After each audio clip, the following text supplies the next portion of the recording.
Hello and welcome to Sunday's edition of Wardy's Waffle. It's interesting, I've just been looking back at the viewing figures today for the last few weeks, and this Sunday video that I do every Sunday morning, it gets more viewing figures by quite some distance than any other video I do, which is quite interesting really. I suppose I know a lot of people I get messages from saying you watch them at breakfast in the morning, and that's great, but I think Sunday's a good day to put it out, obviously by looking at the figures and the amount of people that see it. Anyway, thanks very much for all of you who watch and all of you subscribing to these videos and liking them, much appreciated. This update, we are combining spring barley. We get started in that, which is great to get started in the spring crops. You can see the weather we've got at the minute is great for that, because some of the spring barley was quite flat, which you'll see. Also a little bit of soloing. We finish off, we get up to date with the solo, this outfit behind me with the RX, which is pulling it remarkably well, so that's great. Also, we are starting to cut the outsides of the fields. We've got some fields want remarking and remapping because the Green Star system, the GPS system on this tractor, we haven't mapped some fields that with sugar beet, so we need to do that as well. One or two other little snippets around the farm, and I think we're doing one or two bits at the new house as well and getting that finished. So let's crack on with this week's update, and thanks very much for watching, and we'll see you at the end. Tom's soloing still going well. This is on a field of sticky-ish high clay and silt content. It's coming wheat again. It was wheat after beans, so it's beans 2 harvests ago, wheat this harvest, and it'll be wheat again next year.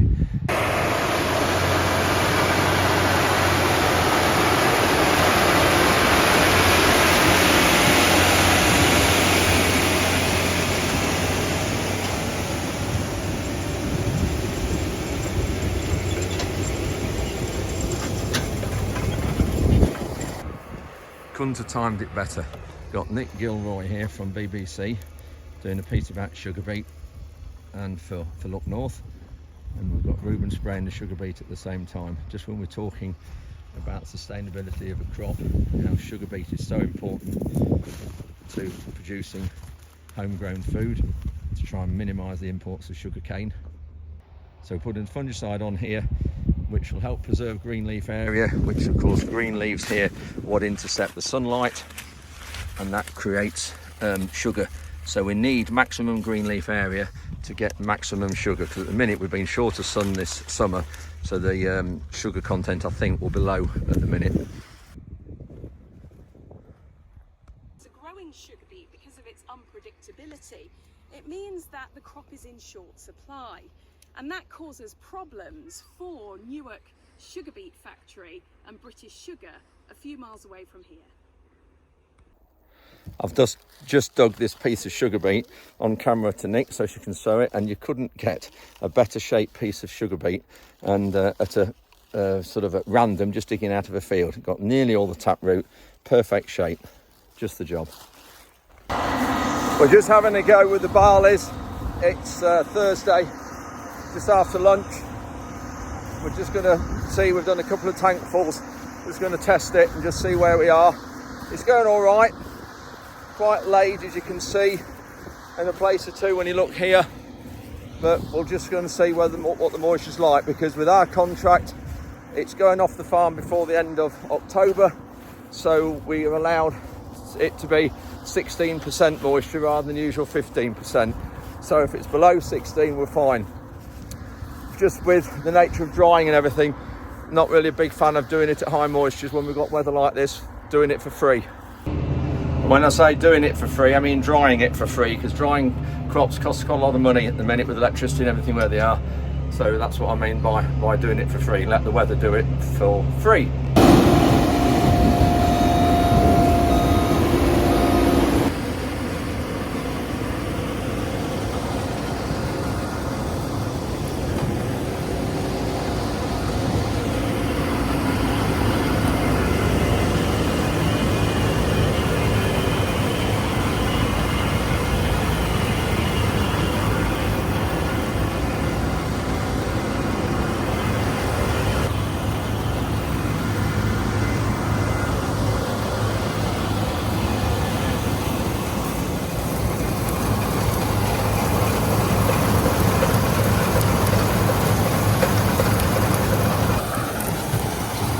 You can see we're having a job to lift it.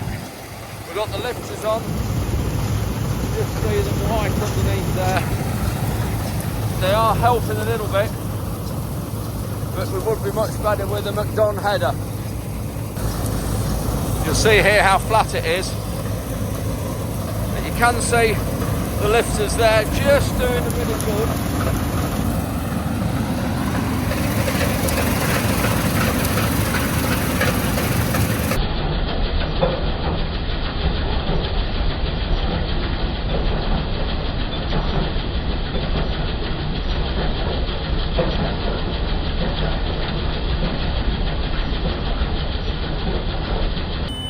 This field's got lanes around 3 sides of it, so when we're emptying, it's nice to use them as much as we can. It just saves the field and putting wheelies in the field, because the field is still quite soft.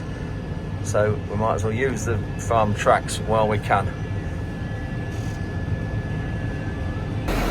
We're putting the barley in one of our older sheds, where we've got these round tubes linked into this, the holes we cut out in this air tunnel, because this shed was going to be a machinery shed when we first bought it. When we first put the shed up, but we've actually got these tubes in now. We'll just show you this. I'll show you it's a bit of a tricky job with the first load or two, trapping the pipe. It's quite a big diameter, and they've all cut little holes in there for the air to come through. So obviously the air tunnel fills with air, comes through here, but when we fill them up, we've got to be very careful not to move them. So the first load needs to be straddled, need to open the door gently, so that the barley here goes either side of that pipe and just holds it. Because if these pipes move with the rush of the grain coming out, we've got to then move the grain to get the pipe back in the right place. So it is really, it's a bit of a pig of a job. You have to do that. That doesn't look too bad at all. That's trapped it nicely front and back. I now need to stop that, put some on this pipe, some in the middle here, then a bit more here, and then that's the pipe trapped. Just try that and see where that is.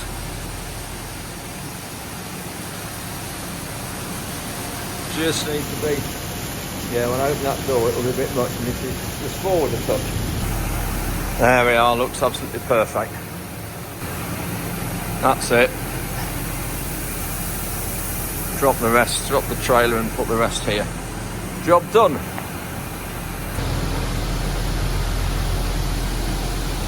Just need to tip it up a bit more. I think we're too far off there. Yeah, when I tip that up and it flows out, it'll be dead right. There we go. Spot on. That pipe's well and truly trapped now. And when you push up with the blade and empty with the bucket, obviously we've got to remember that's there, because you can't go through, you've got to lift over the top of that.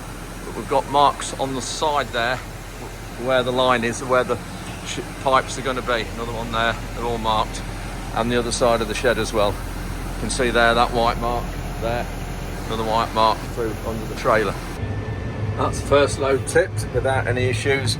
Just back now for the second load. Tom will be here in a minute, which will be good, and I can stay in the yard and concentrate on pushing up and making sure we're okay in the shed.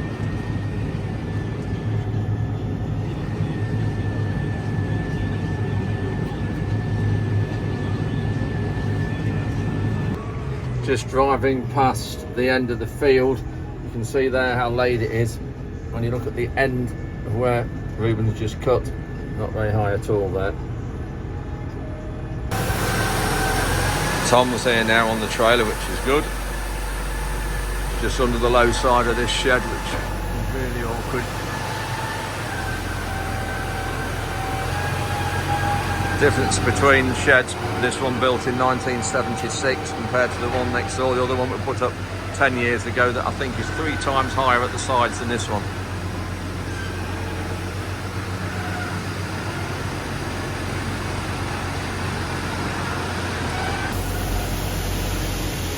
That's it, nearly empty, there we go.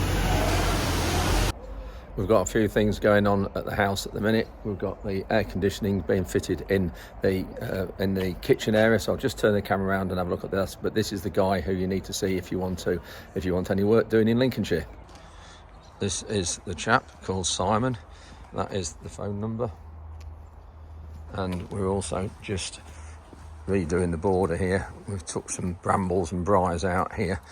Brenton we've got a load of compost here from a local farm that does recycling, mixed all that in there. And we've also just got the grass, this patch laid here, and tidied this area up. And there's Simon. Hello, Simon. Hello. Any work doing for air conditioning? Simon's your guy to speak to. And I think the mower is round the corner here somewhere. It is doing it. That's it. Yeah, there we go. Just busy getting tidying up. Got decorators in now getting the paint done, which is good. This area does need watering again, because you can just see there's some areas of grass it's shrunk, so I need to get some sand and some of Simon's good grass seed in here and then give it another water. But you can hear it cutting there. There's an area here of longus grass it's coming to. No, it's steered away from it. It does this, but I've been told to trust the system and leave it. But it is doing it because you can see this edge where it cuts up to. It needs remapping actually, because the mapping needs to be a bit nearer the edge.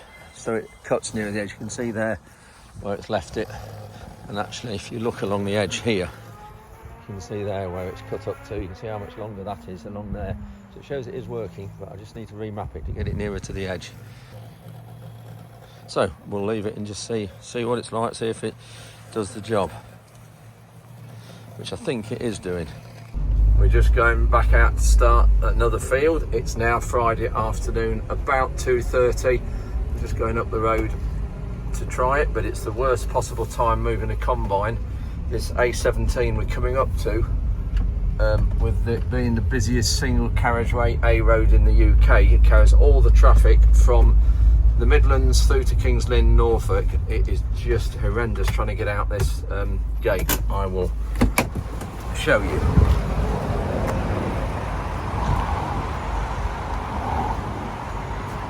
Got Ruben there with the combine.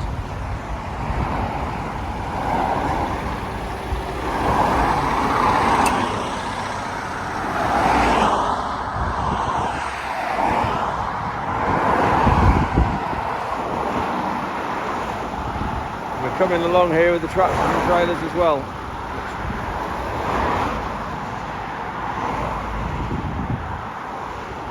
We got moved in the end. We managed to get a gap in the traffic when there's some slow caravans and other vans. We managed to get out in between them and they waited for us, which was kind of them. Just going to start this field of barley there. It's 45 acres.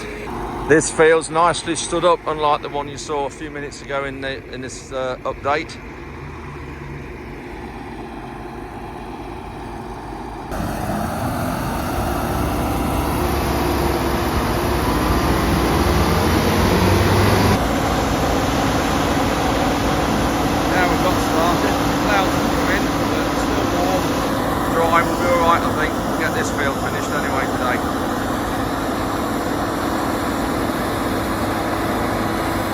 Second pipe in now. Bit more, Tom. Keep coming. Bit more.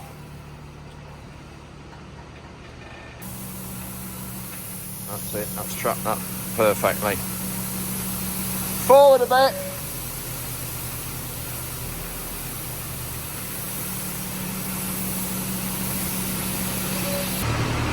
Low roofs again. Problem. That's it. That's got that pipe trapped.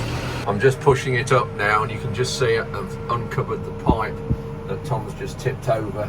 They tip the grain over the top of, so you have to be very careful until you get a decent amount of grain over it, because you can soon move it and split it with this blade on the front here. You can see it under the grain there, so another 2 or 3 loads and it'll be buried completely, and at a nice depth it'll be out of the way. We've finished this field of barley.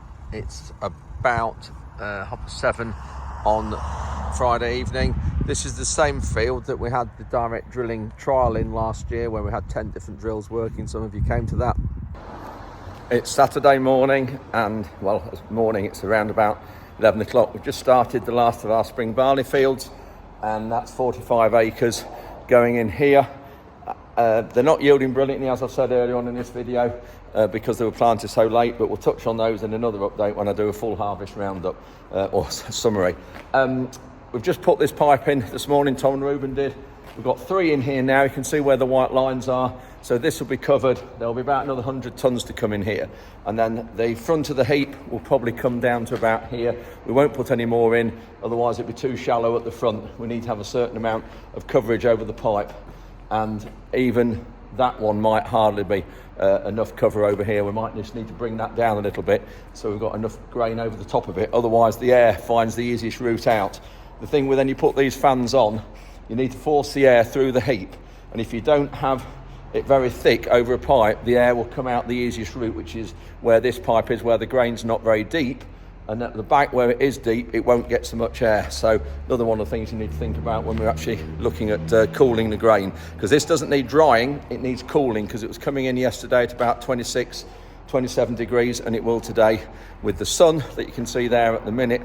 It's already about 23 degrees now. So we need to keep it cool. It's malting barley this. It's on a contract with Frontier, and it will go to Molson Coors Brewery at Burton-on-Trent near Derby, and it will be turned into lager. So there, or beer, there they do Doom Bar, I think they do Grolsch, they do Carling, or just some of the brands they do. So that's where this will go, but we need to keep it in tip-top condition to make sure we get the full spec price for it. Not quite sure yet on the nitrogen content, because it's all about nitrogen content in barley. We need it below about 1.8% nitrogen, and we don't test that here. It'll be tested by the merchant. I'll get our local Frontier guy will come and collect a sample that we do. That's why we're doing all the samples on the weighbridge and have all a bag or 3 bags from every field. So then we've got representative samples of every trailer load that's gone into this heap. Anyway, that's enough waffling from me now. Tom's just arrived with another load. Just while he's backing in, just on the subject of air coming out the easy route, this end section here is blocked off. It's a solid pipe, whereas these has got grills cut in it, little chinks all the way through those ribs to let the air through, and that's because the air would come up here through the next to the tunnel. So you always have a bit of a solid metre or so before you go to the perforated pipe. With the barley not being such good bushel weight, which means the actual weight of the grain, we're only getting about 15 tonnes on this trailer when it's full, whereas when it's wheat you can get 19 tonnes on. You can see it's dry though, the way it's coming out. We need it below 16% moisture. That's what we're allowed at this if it goes off the farm by the end of October. And last night, yes, they will combine about 15.5, and this is about the same. Well, Tom and Ruben are combining, and nephew Rich has just come to help as well. I'm out with the cutter on the fast track, just going around some of the dikes and the edges of the fields, because we've got some fields still to map on Green Star, and this one I'm in now is one of them. It was sugar beet last year, so it didn't get done. So I'm just having to go around to mark the field edges and know where the dikes start. So I've already had one breed round on the top, on the flat, and now I'm driving right on the edge of the bank. So I'm going really slow. What am I doing? I'm only doing 2.9 kilometres an hour. Partly to know where I'm going and partly to do a decent job. And then that's the mower behind. Got a Kuhn mower that goes down on the bank, and then it goes out on a frame to the side of the tractor, and you can go vertically and lower. So you look down there now, got a clearly defined edge for the dike bank, and we're not allowed to do any cultivating, plant any crops within a metre of the top of the bank. So we'll measure that out, mark it out, and then it'll be a lot better to have it on the Green Star system. So the tractor steers itself around the edge of the field really precisely. So that's it for another Sunday update. Thanks for watching. You can see I've got little Frankie here and Nala, as well, keeping an eye on the job. Also, you can just see, looks a bit untidy in the back of this Discovery at the minute till I get the load liner. I'm trying to get a load liner sorted, but I can't get the company to answer the phone that I want to get one from. So if anybody's got any suggestions on where to get a really good load liner from for the back of this, I don't mind paying a bit of money, because it needs to be a good one that will fit all in the back, protect it, and I'm going to get some seat covers as well. But as you can see at the minute, I've just got various things up here to just try and keep the dogs from spoiling the back. Anyway, thanks very much for watching. Hope you enjoyed this update. Please come back with any questions. This coming week we're hopefully going to get into the spring oats, which is great. The beans I don't think so, and I've got the plant breeder. I've got the guy Eric from Warwick University coming on Tuesday morning, so we'll have another catch up with him and see what he thinks of the navy beans, which are going to hopefully turn into baked beans. Anyway, thanks for watching. We'll see you next time.